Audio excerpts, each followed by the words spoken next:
Good afternoon, everyone, and welcome to the 16th of the COVID calls. This is a daily discussion of the COVID-19 pandemic with a diverse collection of disaster experts. These calls are held every weekday at 5 p.m. Eastern Time. My name is Scott Knowles. I'm a historian of disasters at Drexel University in Philadelphia, and I'm serving as the host for these discussions. We are streaming on YouTube Live. The link to this discussion can be found at the Scott Knowles YouTube channel. If you just look for Scott Knowles and COVID calls, you'll find me there. Or you can email me at sgk23@drexel.edu, or you can find me on Twitter at US of Disaster. Please do help spread the word about these discussions and send suggestions for guests and for future topics. Also, please feel free to suggest yourself to appear on a future COVID calls. You can also hear the COVID calls recorded as podcasts. Just go to soundcloud.com and search for the Slow Disaster Podcast.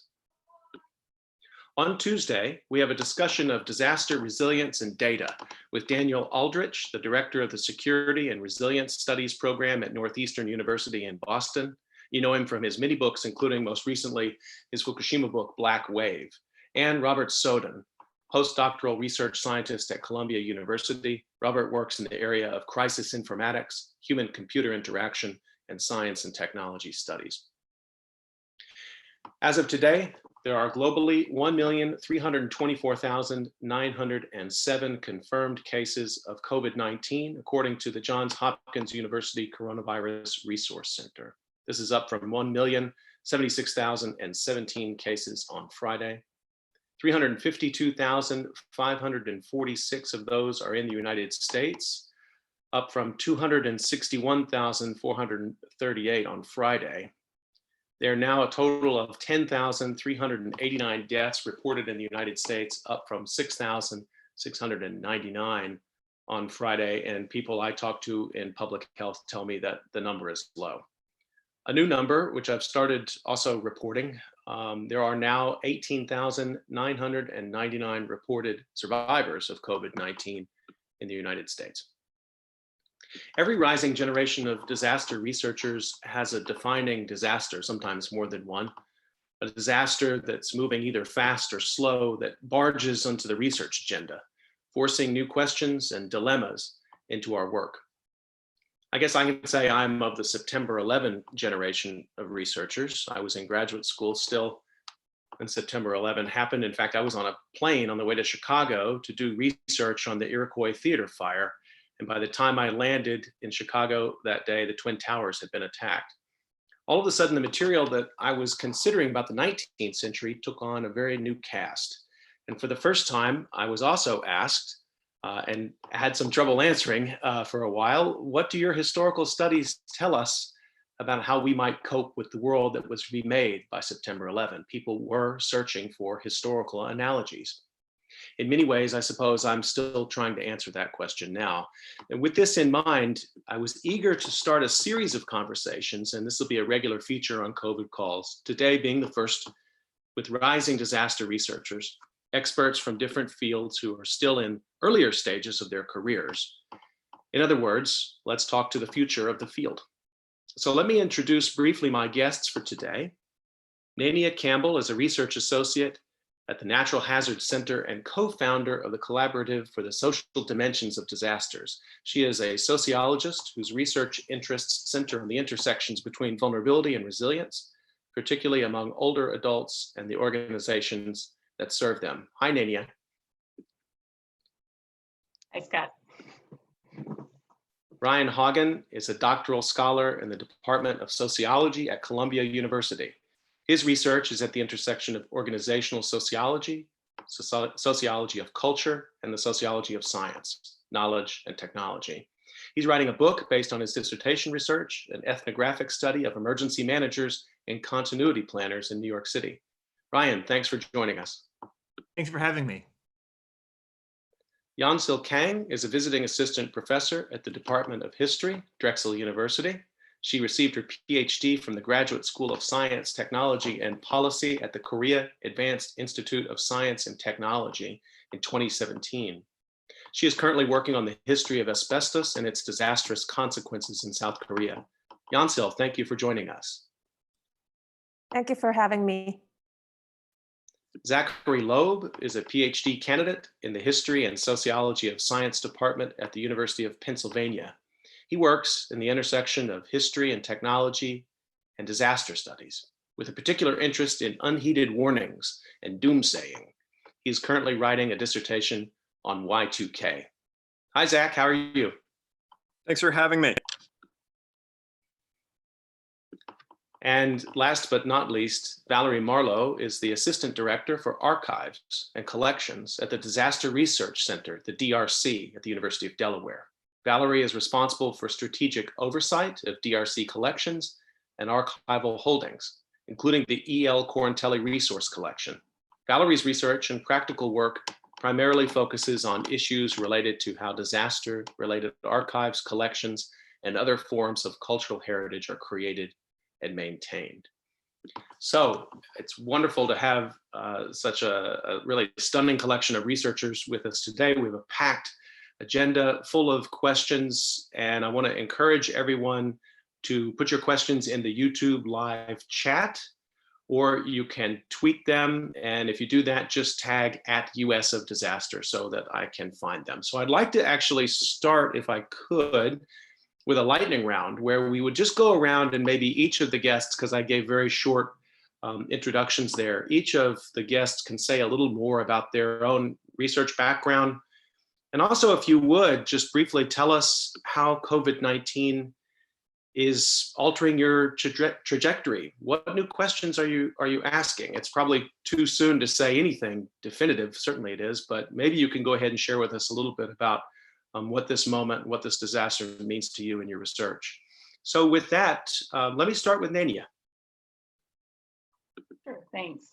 My background, of course, is in sociology. And so my work largely deals with the impacts of disasters on older adults. And so right now, of course, with the COVID-19 crisis continuing to unfold, I'm very concerned about that population. It's something that I've thought about a lot, that they're often discussed, and I see it being reproduced right now, discussed as a vulnerable group, discussed in ways that are often kind of paternalistic, but then ignored in the same breath. So I continue to see that unfolding with a lot of discourse that speaks about elders as a vulnerable group, but this does not directly speak to them or the organizations that serve them. So I'm trying to grapple with that right now in terms of how I can orient my research toward addressing some of that, applying the lessons I've learned from my prior research and prior studies, and figuring out the long-term trajectory for this population, and what else we can do as researchers to develop new insights and help provide resources to those service providers that serve those groups. All right, Nnenia, thank you for that introduction. Ryan, let me come to you, same question. Sure. So I study anticipation, which is to say how the present is shaped by our actions to avoid or to achieve the futures that we envision. And so usually in sociology, we study disasters that have happened in the past. We use them as case studies to give retrospective accounts of what went wrong, or how inequality shaped the distribution of harm, or how people experience these traumatic events. And we use these case studies to see society, as Lee Clark says, as it mends itself back together. But something we know less about in sociology is the work of anticipating future disasters before they happen.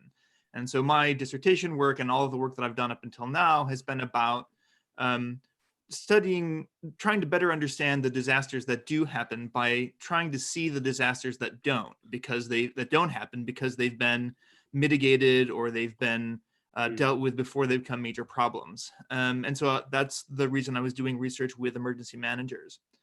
One way that the COVID pandemic has changed my trajectory is that I've been thinking a lot more about time and the way that disasters unfold slowly.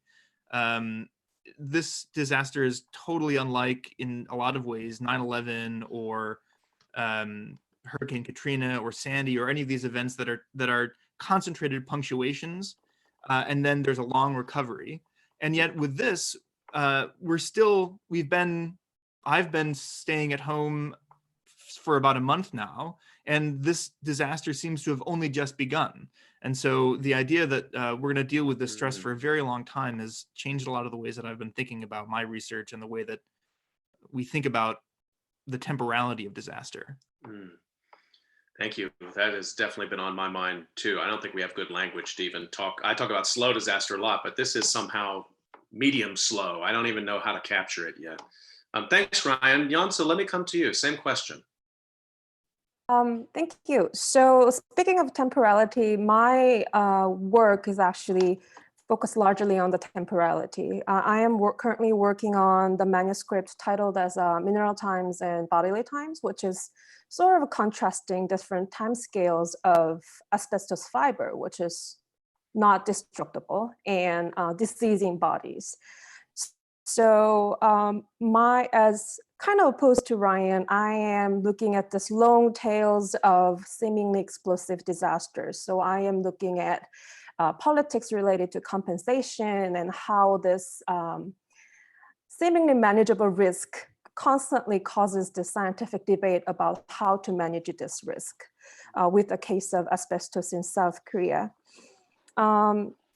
So my question in light of this COVID-19 also has to do with this long tails of this disaster. So how this is going to be end? How does the post-pandemic how will this post-pandemic look like? And also I am currently at a very unique position to observe both United States and Korea, which has been talked a lot. And I see a lot of interesting translations of different approaches to manage this epidemic. So probably I am, one take I am getting is this comparative perspective. Well, I really want to come back to that for sure. And our Friday, we had Song-Sig Hwang and Cheong Jung from South Korea actually talking about that. They really dove into the South Korean case, and sort of drawing that out as a comparative is not easy at all. So thank you, Youngsil. Let's turn to Zach. Would you mind taking on the same question? Take us inside your research and how it may be changing right now. I'm currently in the midst of a dissertation project on the year 2000 software crisis, better known as Y2K. And as all of this was kind of kicking off, I was in the midst of going through a part of my research where I've just been reading a lot of preparation manuals for doomsday, which has been kind of an odd thing to be sorting through at the same time that, like, suddenly I'm not just reading these kind of fringe figures being like, hey, stock up on toilet paper. Suddenly it's also the CDC saying some of the same things. In terms of my research, I'm really interested in warnings, unheeded warnings, especially the way that warnings kind of get blown out of proportion at times, and the response to them. And one of the things that I've been finding very interesting throughout the COVID-19 crisis is all of the reactions about how nobody could have seen this coming, what could have been done in advance, the questions of expertise. And it's been interesting working through this in terms of my own research, because Y2K for me is really one of these instances where the experts were listened to, and they did such a good job of addressing and preparing for the problem that now we look back at Y2K as being this joke. And the reason that we can look back at it and laugh is because the disaster was prevented.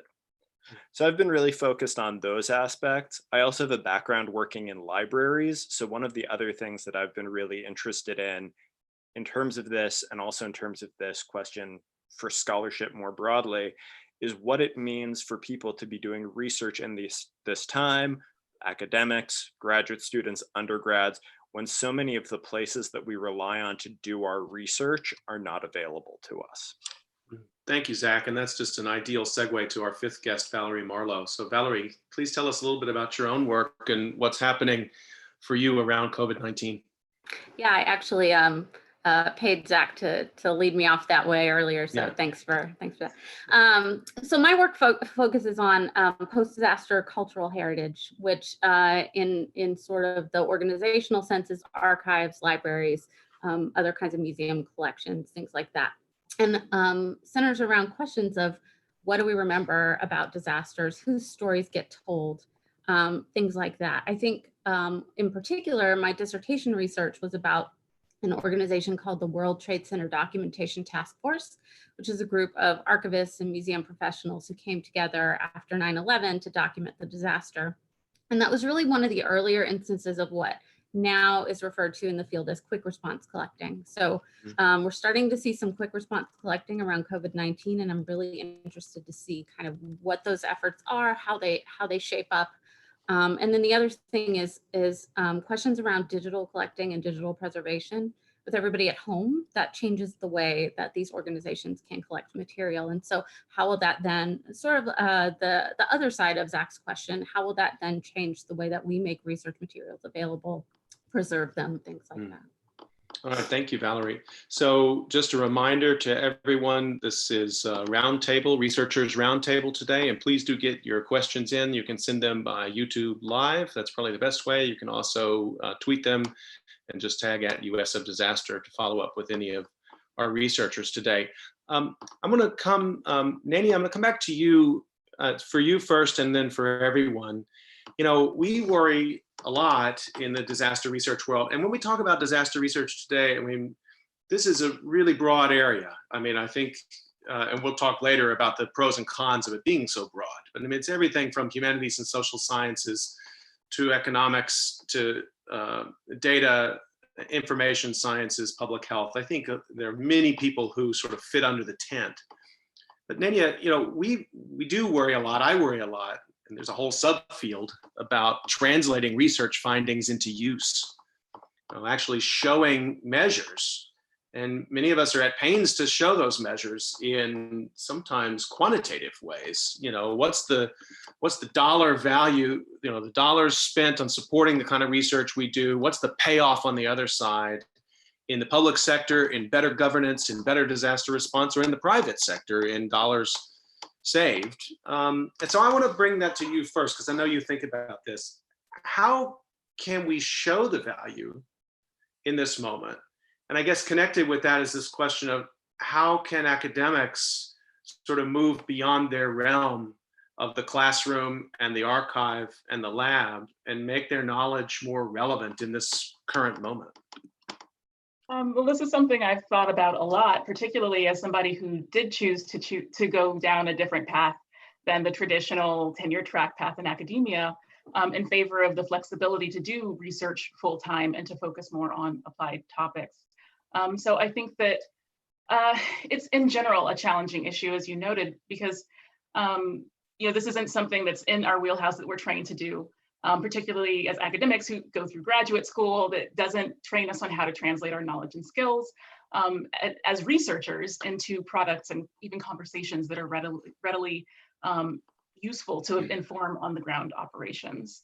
But particularly that was one of the things that I was interested in getting into the disaster research field in the first place. And so, you know, making this difference on the ground. And so for me, I addressed that through choosing to also pursue training and program evaluation and to work with people who were supposed to be implementing our lessons learned right in the field. And so the kind of projects then through that I've been trained to think about and through my experiences to start thinking about are different than what you would necessarily pursue as traditional academics. So thinking about how journal articles are often behind a paywall and practitioners can't necessarily access those either from a resources perspective and being able to pay for those subscriptions, or from the time perspective, but what it takes to read a 20, 30-page article and take those nuggets of applicable knowledge out of them.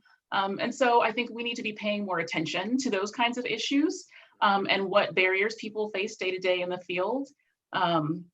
You know, even as somebody who has a bit of experience in this, I'm constantly being reminded by partners that, you know, a 20-page report that I produce is not going to be as valuable or useful to them.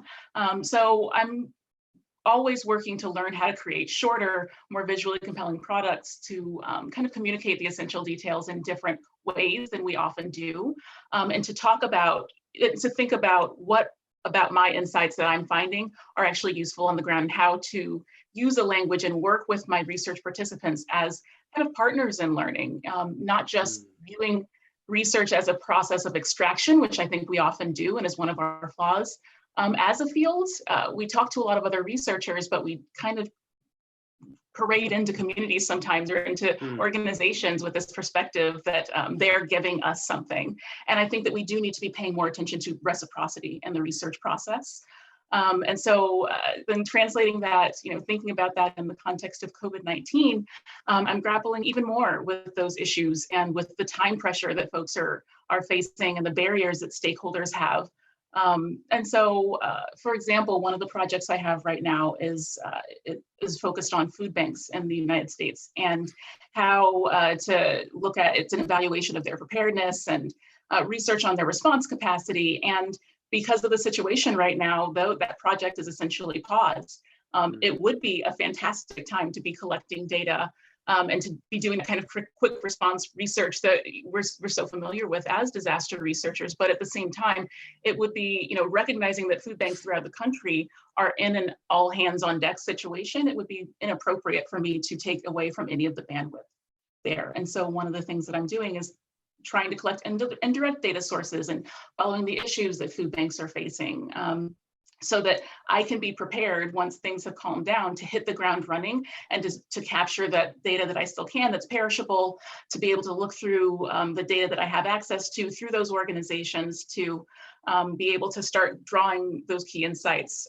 But I think that it's about sensitivity as researchers and about thinking of those kinds of things ahead of time. And another thing that I'm working on in terms of setting up projects and being intentional about this kind of perspective of bringing that value proposition to work is the Natural Hazard Center currently has a call out for Converge Public Health and Social Science Initiative that's focused on bringing working groups of researchers together to work around the same topic and to coordinate and produce deliverables associated with that. So the group that I'm proposing is focused on social safety net organizations and looking at some of the commonalities around them, how they're responding to COVID-19. A lot of them have a lot of similar characteristics in terms of the populations that they serve, the kinds of volunteer bases that they have. And so my working group, the discussions we're having right now is thinking about, as we're forming, how are we going to communicate our findings and observations in ways that can help to inform practice? So not just sharing in a research format, a research brief, our lessons learned, but also thinking about how do we produce templates and checklists, infographics, and those kinds of visual tools that can be easily accessed by organizations and the personnel within them, and that can be used by them to help inform their practice as they continue to respond and take models from those observations we've made that have been successful.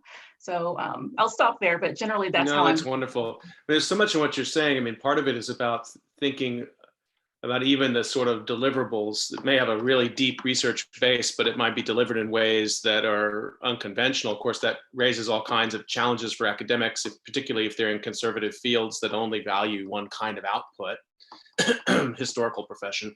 But also, I really appreciate your discussion on not just what we should do, but how we have to be cognizant of what not to do in these kind of moments. And there may be this urgency to converge, I mean, the literature tells us going way back, there's this desire to help. But that shouldn't mean that we jump into a space where we're taking away time for other kind of responders. Another way, and you talked about data extraction, and to avoid that in this particular moment, it sometimes requires some patience and some waiting, which doesn't seem to me like a luxury that I have right now. I wonder if anybody else wanted to pick up on any of the themes that came out in what Nnenia said, or if you face this in your own work and thinking about how to make your work intelligible for non-academics. Well, I'd like to jump in just briefly. Sure, I think so Scott mentioned in my introduction the EL Quarantelli resource collection, and so that's a disaster library. And so we have been thinking a lot about risk communication, crisis communication usually is targeted towards populations, right? You're trying to warn a hurricane vulnerable population about a need to evacuate. You're trying to do something specific. This isn't a disaster that kind of we're all experiencing together in real time across the world, which is really unprecedented. I mean, certainly it's not the great equalizer that people keep talking about, but it is definitely something that everyone is experiencing. So we have put together on our EL Quarantelli resource collection Twitter account We're calling it hashtag COVID context. And every day we tweet a little explainer thread about some subfield that's involved here, because I really think it's important. We're not all starting from the same knowledge base. And I think it's important that there's some kind of sense that we're all working from the same set of facts. And so we wanted to try and provide that in our own little corner. And we've been doing that a little bit. That's great. So and what is, just give let's get this out there, the hashtag again. Yeah, it's hashtag COVID context, Okay. COVID context. And we tweet from our EL Quarantelli resource collection account, which is at ELQ_resource. Okay. So you can find those there. I'll put that in the description of the podcast for this as well, so that we can get that out there. Yeah. It's tremendous collection. Zach, let me come to you. I know you think a lot about warnings and doomsday, and I wonder how you think about this particular moment. In that sense, we've heard a lot from the disaster studies community that, the sense we tried to warn you, like we have historical data to show you the kinds of things that can happen. And yet in this particular moment, it seems once again, we went unheard.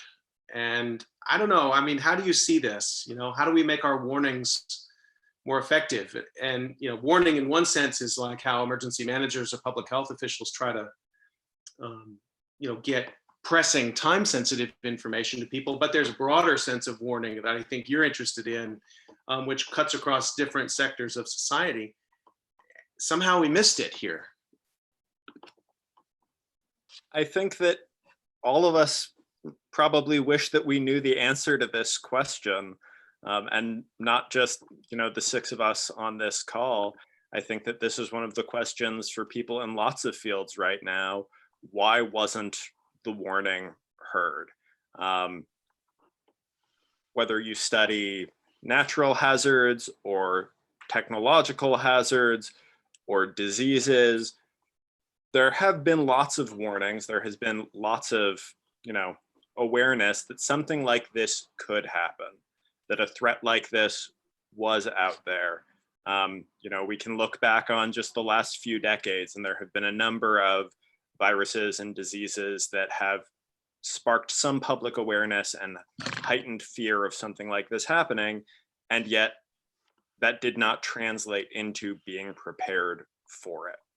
And I think that then one of the other sensations on the flip side of it is that when you try and warn about things in advance, you get dismissed as a prophet of doom or a technophobe or an alarmist. And then when the crisis hits, suddenly nobody could have seen this coming. Suddenly all of those voices who were originally dismissed of get pushed into the background, because if we acknowledge that those warnings had been made, then it raises the question of why weren't they listened to? Preparation is one of those things where it's expensive and the payoff isn't immediately clear. If the money had been invested to stockpile ventilators, to stockpile masks, the cost of that at the outset would have been something that some people at least would have pushed back on. They would have said, this isn't necessary, this is a waste of money, we have more immediate concerns.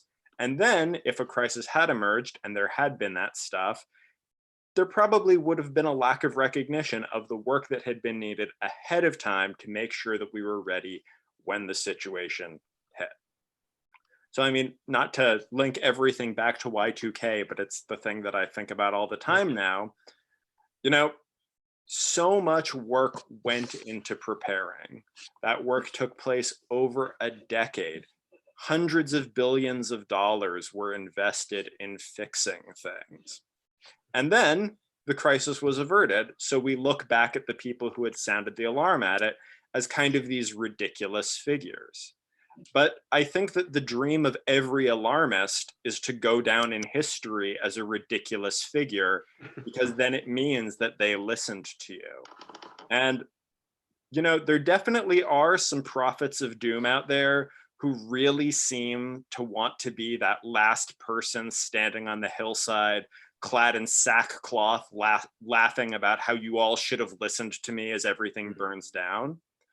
But I think that most people who try and sound the alarm, most people who try and put these warnings out, it's out of a real desire to prevent these things from happening. It comes from a recognition that these risks are real, these hazards are real. We don't know when exactly they are going to strike or exactly what it is going to look like, but we're aware that this possibility is real.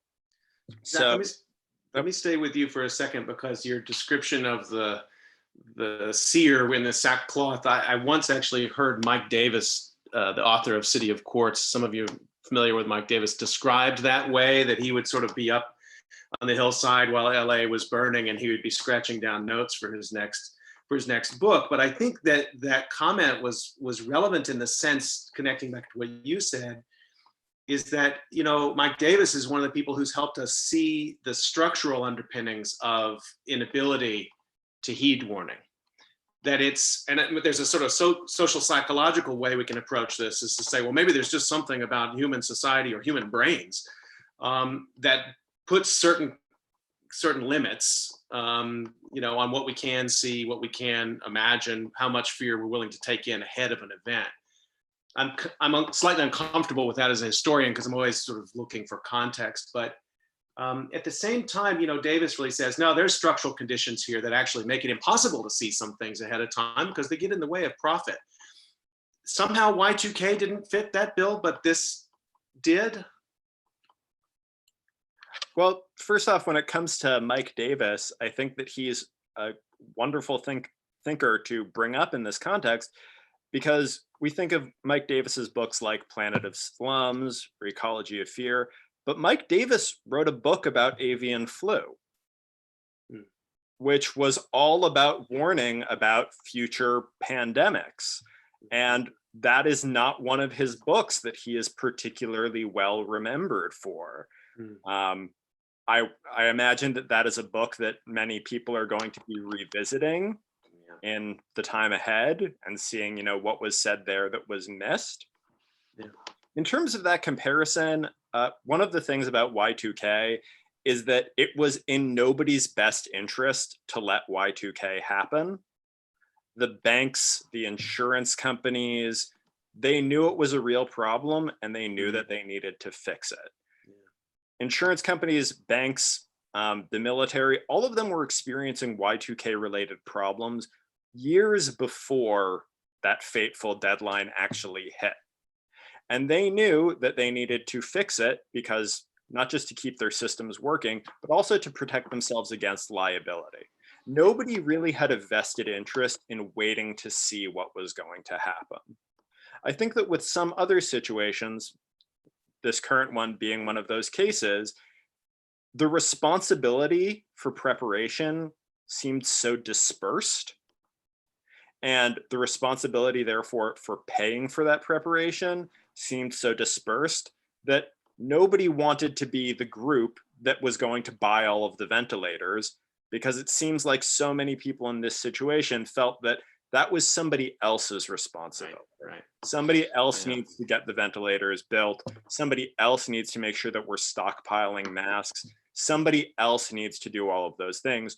While in the case of Y2K, many of these companies realized if they didn't fix their problem, they were the managers who were going to get sued. Thank you for that. Ryan, I want to come to you. I know one of the things that it seems like we've had made some progress with was actually getting people concerned about climate change, particularly to begin. We may have noticed in the last round of hurricanes that the media stopped saying, is it possible that this hurricane is connected to climate change? But they were just reporting it as connected. And I saw that as a huge sort of step forward in the way we can conceptualize the relationship between disaster events and slow disasters. And you know, at the same time, so we've been making progress on that front, and now we have what you called a sort of a hazards whiplash that snaps us back into event mode. I wonder, you know, what do you make of this? Is it now going to be impossible to do climate change research? Is COVID going to now sort of swamp our research field, and climate change research is going to have to, in social sciences, it's just going to have to go back to the back burner again? Well, I think actually this is question is really related to the last question about warning in a kind of a strange way, which is that the things that are most important are not necessarily individual risk perception or whether or not people are individually prepared for specific hazards. Oftentimes, the way that people get through events like this is through really boring infrastructural changes, whether they're material or social. So if we think about urban fire, for example, urban fire deaths have fallen not because everyone has gotten really excited about fire safety and fire preparedness on an individual level, but because we have,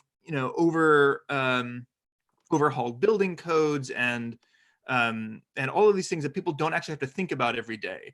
And it's also true in the disaster space. And I'm glad that you have Daniel Aldrich on this program later in the week. But he points out, and also Eric Kleineberg has touched on this, that social infrastructure in communities makes them more resilient no matter what the hazard is. And so there is this sort of whiplash between different kinds of hazards that we face. And suddenly everyone today is thinking about COVID-19 and pandemic preparedness. Eventually this will fade from the research agenda and we'll be back to climate change, or maybe there'll be some other intervening event.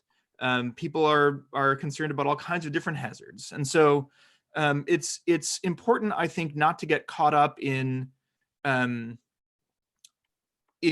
going from crisis to crisis and thinking more fundamentally about the underlying problem, which is the disruption in people's ability to carry out the critical functions that they need to live their lives, to carry out society, and to survive, right? And so those are the things that happen no matter what emergency we're facing. And that's one of the things that I took away from my conversations with emergency managers, which is you can't be prepared for everything. There will always be some unanticipated hazard, or a hazard that you have anticipated will unfold in an unusual or unexpected time, place, or manner with unpredictable cascading consequences.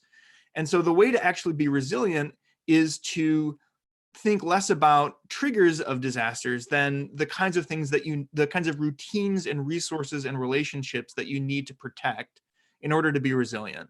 And so when we think about warnings being overlooked or not heeded, there's certainly, within institutions in particular, it's important to think about why certain institutions don't pay attention to warnings of impending disasters that they are the expert in anticipating. But it's also important to think about how we can focus on, in our daily lives, building resilience and building healthy communities so that no matter what the event is, we're able to deal with it in a way that, or to improvise our way out of it in a way that everyone comes away stronger or at least survives it. Does that run counter somehow, though, Ryan, to funding regimes that still want to focus on particular categories of disaster? Because I mean, this idea of building social capital and the research that's focused on, which I think unites all of you in one way or another, I think any of us who studies this knows that disasters punch down. If we focus on the ways that communities, wherever they start from, can make themselves more resilient, even incrementally, there's plenty of evidence to show that that reduces misery before, during, and after disaster. But if you try to take a proposal like that, and I've been told this, they're like, well, that's poverty research. We don't do poverty research. We do tornado research, or we do pandemic research. Can we get out of that box? Maybe this disaster is one that does show that really, because it's so global, and I want to come to Youngsil next on this around the sort of global comparative, that maybe that what's really called for here is really an all hazards global type of research that takes social units as the fundamental place to start. I think absolutely. And this is, again, something that I took away from my conversations with emergency managers and continuity planners, is the importance of all hazards planning and the importance of all hazards research by implication. And it's beyond my expertise to say how we can get beyond these funding regimes that are focused on specific disasters.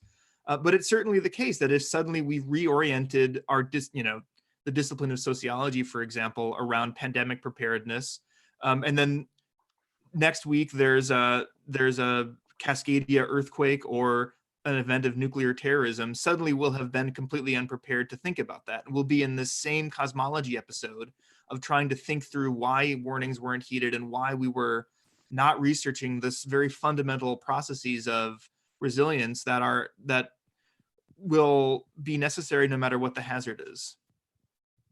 You remind me of Kim Fortune. You've got the Cascadia. Thank you. I had forgotten the Cascadia earthquake. I appreciate you for bringing that back into my mind. When I had her on COVIDCalls in the first week, I asked her what she was thinking about. She said, I'm worried about a nuclear disaster in South Texas. I thought, no. But this is the kind of thing we have to be thinking about, is these connected and compound disasters. Youngsil, let me come to you, if you would, because you did say in your introduction that you had this quite unique vantage point, both as a scholar, but also as a human being on this disaster. I wonder if you could take us a little bit inside your thinking about how we can do international comparative research at this time. And even you've pointed out, there's a sort of Korean model of ontology for the disaster and response. There's a Chinese model. There's a German model, as we heard from Daniel Lawrence 2 weeks ago. How do we, I mean, that seems like an impossibly difficult research project. So please tell us how to do it. Okay, so that's, as you mentioned, this is an impossible question for me to answer, but one observation I am constantly getting is that these so-called models, especially the Korean models, which is considered as one of the successful cases, is abstracting largely the infrastructure issues. So Korean model is largely characterized as intensive testing, but on the background, it requires a network of public health institutes, but then it was rarely talked about, especially in the United States. So if I just revisit what I mean by this public health infrastructure, there are two types of hospitals. One is publicly owned. It's operated by the local authorities, local governments, and the other is privately owned ones. So in this case, in particular, the hospitals that played the significant roles were the ones publicly owned, operated by the cities, provinces. Those are the ones who are on the front lines. But then I would like to say also that Korea got very lucky in a sense that there has been a constant push to weaken this public health infrastructure and move this entire health infrastructure towards the private and more profit-oriented health infrastructure. So I just want to, I just see constantly how this abstraction of infrastructural aspect, but then pointing out this testing only as something to be learned by the other countries, it might significantly lead to the significant misunderstanding of how Korea dealt with this case. So here I'm not really saying that Korea did all the good things. I'm just saying that Korea got very lucky in a sense that we experienced this MERS outbreak, which really gave an opportunity to restructure the entire preparedness against the epidemic. And we had luckily a public health infrastructure there. So I'm seeing this different countries, how different countries reacting, how one country's experience got translated, especially the Korean ones, to the United States. I understand this is an emergency situation, so we need quick take-ons, something that can be implemented. But I would say we, as an academia and as practitioners, we all need to get back to this infrastructure issues as we are kind of managing these emergencies. I wonder, I'm always concerned. I mean, on the one hand, we need internationalization of our methodology. But on the other hand, I'm also concerned about sort of reifying and underlying the fact that we can do disaster research as a set of national case studies. And I think your insight there about infrastructure is really crucial. Can you add anything to that? Like, I mean, how we should be even thinking about how would you do research on this from an infrastructure perspective? So let me get back to our previous discussion about this whole preparedness and physical infrastructure and social capital that kind of creates the buffer when the disaster happens. Mm-hmm. So I don't know, to be honest, I think it's a quite daunting job to do for a single researcher to understand this entire way of entire way that society is organized and the way that the societies are responding to specific disaster. But I don't know, I think we need some time to process all these things after we kind of manage these emergencies and go really back to what kind of responses were possible based on what kind of infrastructures. So I think that learning about that connections will really make us to better understand different responses towards disasters and successes and failures of the responding to disasters. To me, that's really crucial, and it ties back to many things that have already been said by many of you, and particularly to Zach's point, you know, that oftentimes the people who were prepared that made the disaster less impactful, that's not a great story somehow. It lacks narrative punch somehow. We have to be aware that these disasters are things, but they're also stories. And so your idea that you would go back and actually consider where were different countries in terms of their infrastructure preparedness, and then what was the actual impact of that. We like to think that those studies are done, but oftentimes they're rushed, and then people lose interest and then they get put on a shelf. Valerie, I want to come to you and thank you for your patience. And I want to ask you kind of the meta question here about research. And I think it ties into everyone here. I mean, you're working in a library, you're working in one of the most important libraries of disaster research cases and field cases, field notes that we have. How are you thinking about the ways that COVID-19 is going to change what we collect, how we get access to data, and also, if you're willing to speak to it, how disaster research itself is done? Somehow remotely? How are we going to create IRBs in this moment? What's on your mind as you think about how disaster research and disaster documentation is changing right now?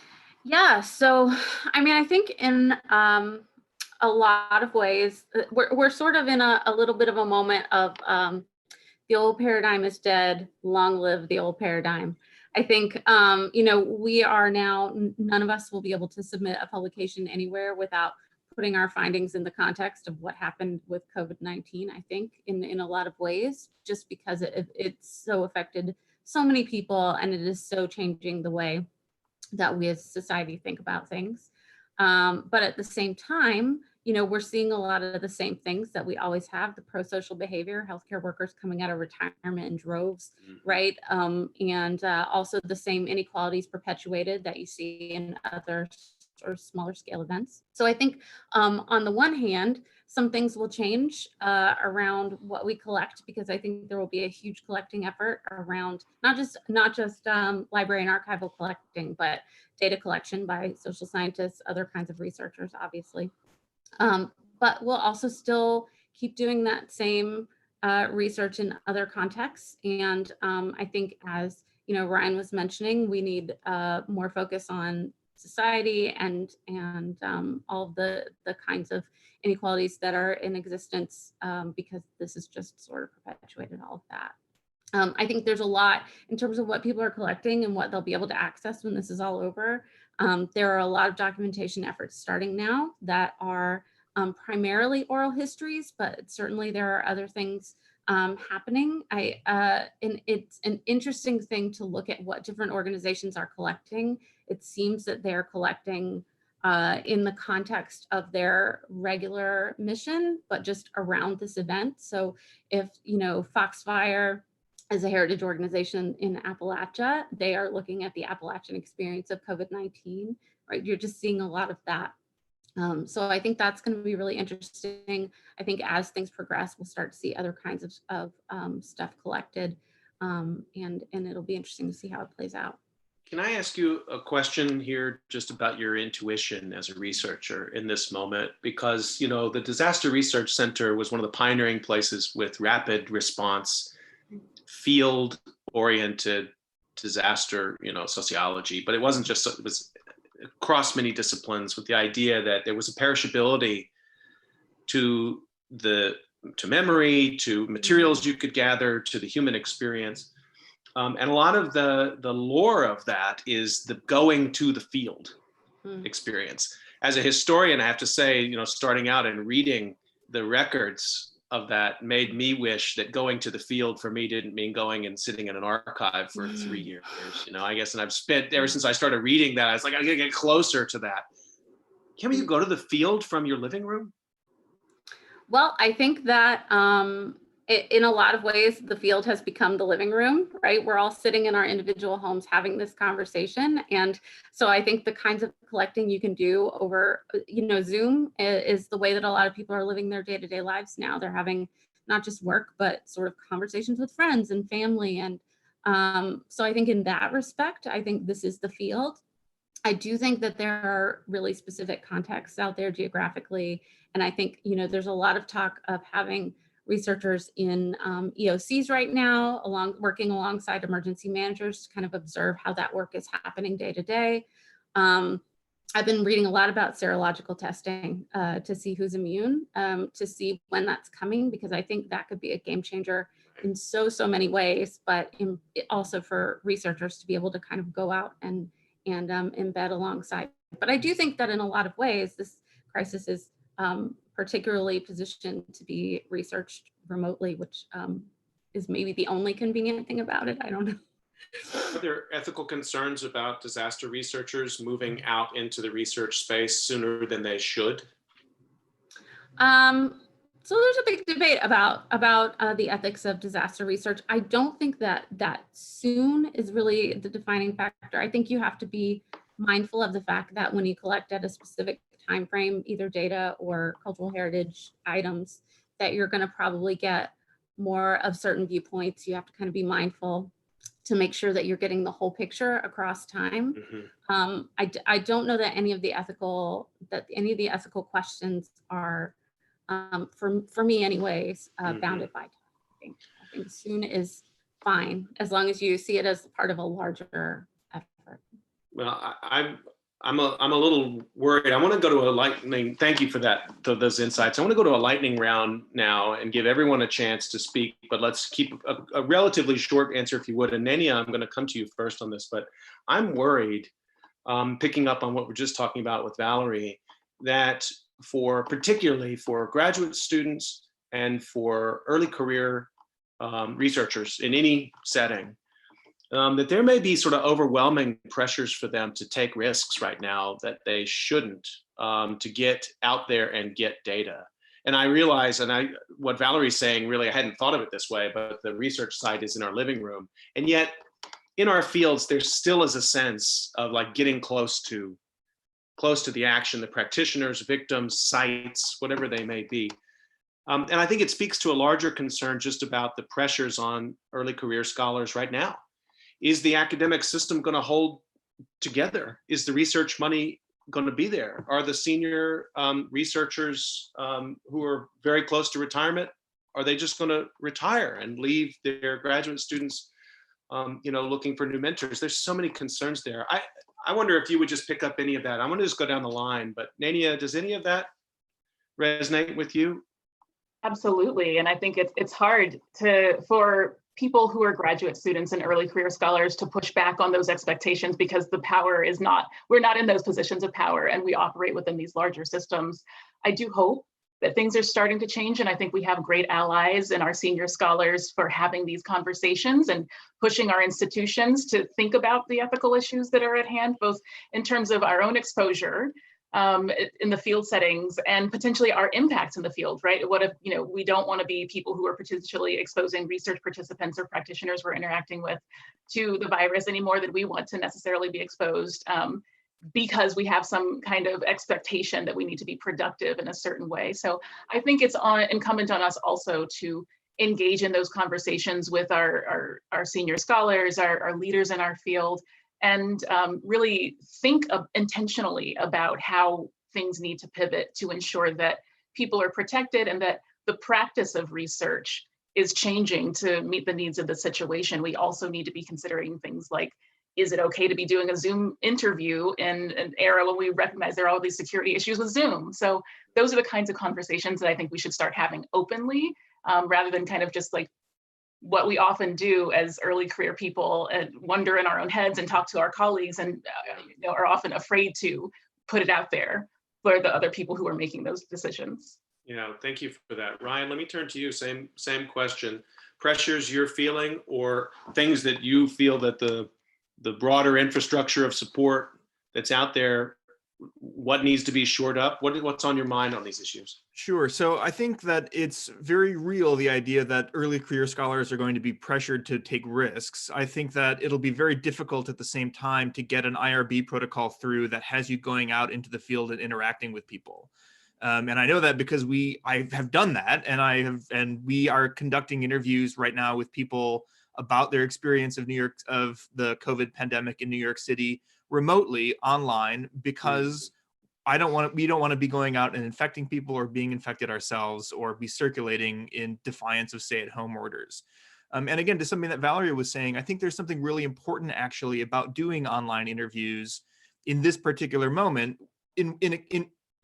because it captures also a crucial feeling and texture of social life in this particular period, where so many of us only really socialize with people outside of our household through screens, right? And so this is, again, one of those perishable textures of this moment that it will be important to capture. But I think that it's also true to think through what it would mean to go into the field too early in a disaster like this that is so unevenly distributed in time. Is it too soon? It would be too soon to interview someone who's just recovering or who has a family member who's fallen ill from this disease.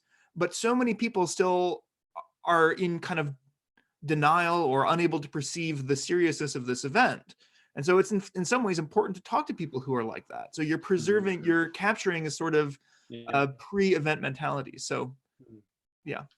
Thank you for that. Youngsil, same question to you. Things that you may be concerned about now as a researcher, as an early career scholar, things that you want people to know you need and your colleagues need right now that maybe we're not thinking about.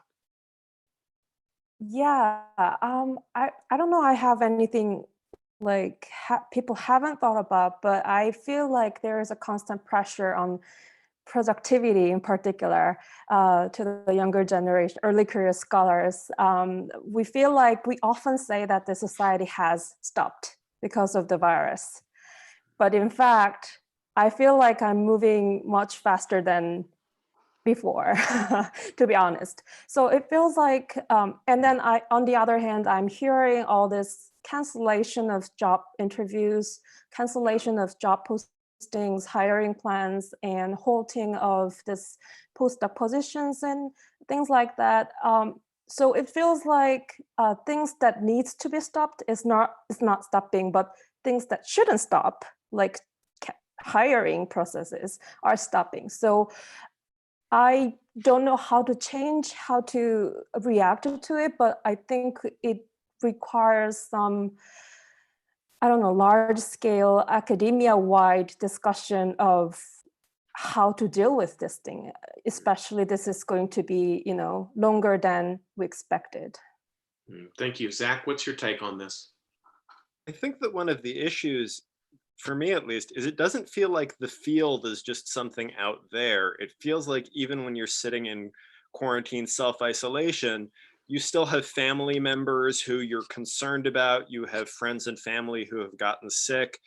Many of us are still teaching right now. We have students who are being impacted by this. We have students who have become sick. We have students whose family members have become sick. So this is a crisis that we're in the midst of, even sitting within our quarantines.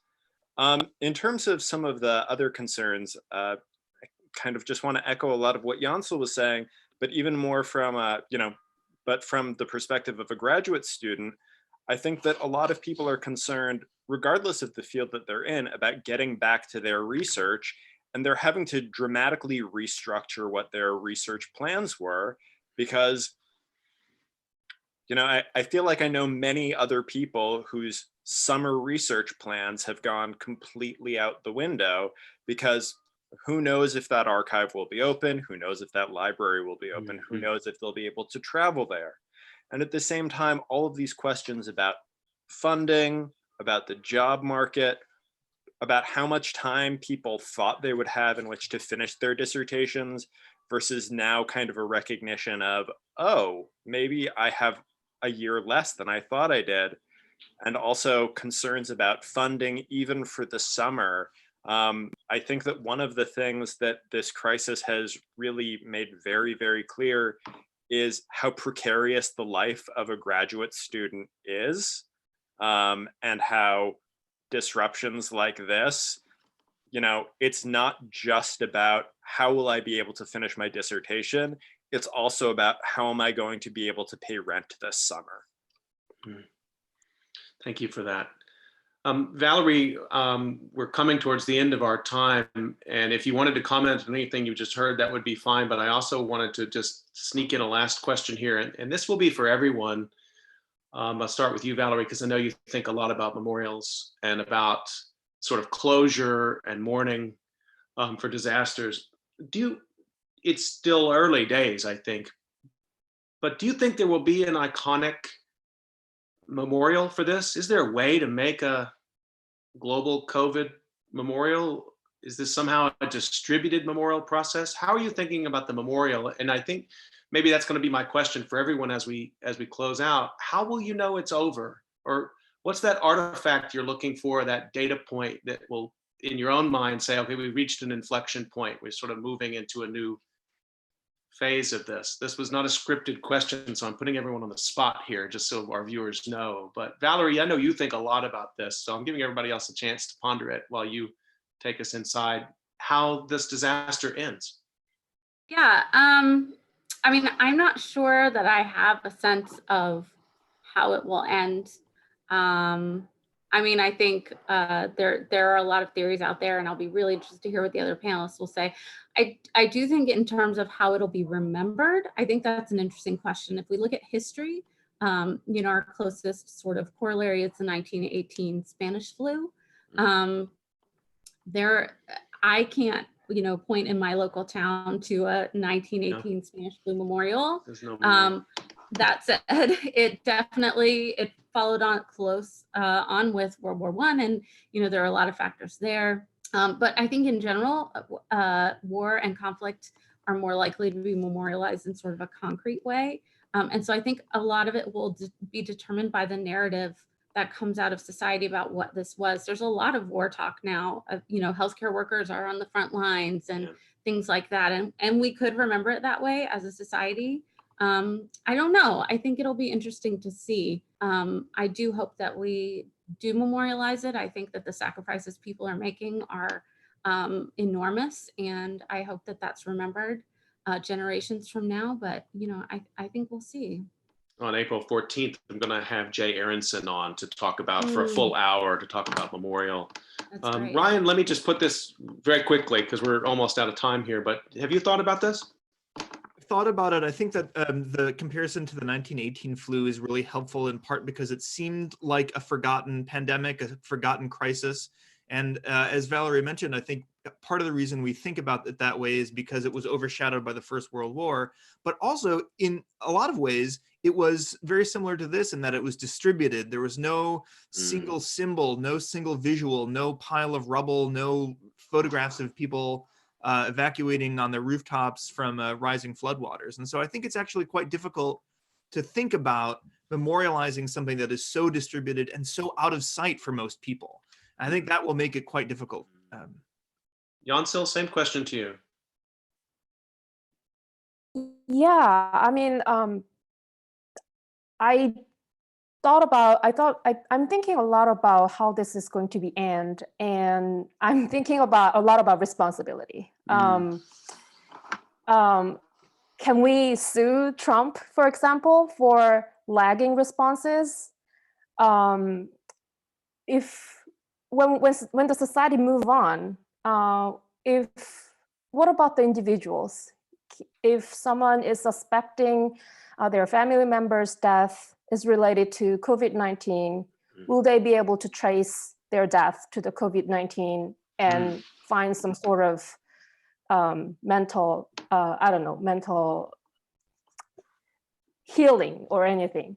Yeah. So that's what I'm kind of thinking as the closure point. Who will there be any, how this is going to be, how all this reactions is going to be evaluated, and how will there be any chances for the individuals to have proper closures? I think I don't know. Yeah, that's very perceptive, and I think it's in some ways it's the flip side of what Valerie was talking about. Maybe that in the United States, certainly, sometimes when a disaster is over because the class action lawsuits start and the Victims' Compensation Fund is formed. Zach, I don't know if does that strike a chord with you, or how are you looking? What's your data point to know that COVID is over? I mean, on a certain level, I feel like I'll know that it's over in a few years when we see the articles that said that the reaction was overblown. I think that when you get to that point where people are already moving on from it and forgetting the lessons in an unfortunate way, I think that that's kind of the moment where I see like it closing, when you're already starting to forget it. I really don't know what this is going to end, when this is going to end, or what that will look like. It seems to me like we're still very much in this crisis, and there are many directions that this could still go in. This, actions taken to flatten the curve could really pay off, and things could end sooner. There's also the chance that we really missed the opportunity and that things are about to get dramatically worse. There's also the case, people have brought up the 1918 pandemic, that maybe this will kind of go away for a little while and then it will resurge even worse in the fall. I like to think that we will emerge from this and we will learn all of the lessons from it. But right now, I'll be honest, I'm just feeling pretty pessimistic. That scenario that you sketched out, though, is one, I'm right with you on that. And I think it's also an area we really need to double down on research and reassurance, because it was hard enough to get people to go inside, and it's going to be very hard to get them to come back out. And we may be in a situation where we have to go back and forth on that cycle 2 or even 3 times in the next 18 months. That's a research need for sure. Nnenia, the last word to you today as we wrap up. How will you know it's over? Well, I guess I would echo Zach about there being a lot of uncertainty. I think that certainly what we tend to see after, as people start to move on, is that social institutions and systems start to reassert themselves. There's a momentum there. So we see the recovery process playing out unevenly. And so I do think that our folks that are on the front lines of this will be championed by some, and many will be forgotten because they are already undervalued in our society, like our grocery store workers and our delivery and warehouse workers. But it could also go the other direction, and that we start to recognize collectively that we are all connected and that we cannot maintain the level of stratification that we currently have. And there could be a giant push to change our systems and to challenge our social structure. So I think it's too early to tell, but I absolutely echo what everybody else has said, that it could go a lot of different directions, and we'll see. Nnenia Campbell, Ryan Hagen, Youngsil Kang, Zach Loeb, and Valerie Marlowe. One thing I take optimism from and hope from is just how brilliant all of you are. Thank you for spending this time today with me on COVID Calls. I'd like to remind everyone that COVID Calls takes place every weekday at 5 p.m. Eastern Time, right here on YouTube Live, and then you can hear the archived episodes on soundcloud.com and just look for the Slow Disaster podcast. And please join me tomorrow when we talk about disaster resilience communities and data with Daniel Aldrich and Robert Soden. Thank you, everyone, and everyone stay healthy. We'll see you tomorrow at 5 o'clock. Thank you. Thank you. Thank you.